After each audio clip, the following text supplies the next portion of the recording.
కాబట్టి నేను చెప్తున్న సువార్త ఏంటంటే, నీ మీదున్న ఆ దైవ భక్తి ప్రభావాన్ని ప్రపంచ శక్తులన్నీ మీద పడ్డా నీకు హాని కలగదు. అనండి ఆమేనని. నీకు ఏ విధమైన నష్టం జరగదు.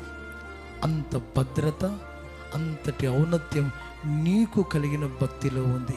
నీకు కలిగిన దాన్ని ఎవరు నీ యొద్ద నుంచి తీసేయలేరు. కానీ నీవే తీసివేసుకునే ప్రమాదం ఉంది. కాబట్టి ఎవరు తీసివేయలేని దాన్ని నువ్వు జాగ్రత్తగా కాపాడుకుంటూ దానిలో వర్ధిల్లుతూ మరి ఎలాగా నీవు ఉండగలిగితే నీవు చాలా ఘనత పొందుకుంటావు. ఇప్పుడు పాఠం ఒకటి, ఆయన ముఖం చూసే కన్నులు, ఆయన కాళ్ళు పట్టుకునే చేతులు మనకు రెండు ఉండగలిగితే నిశ్చయంగా మన యొద్ద నుంచి దైవికమైన అనుభవాలు ఎవరు తీసేయలేరు.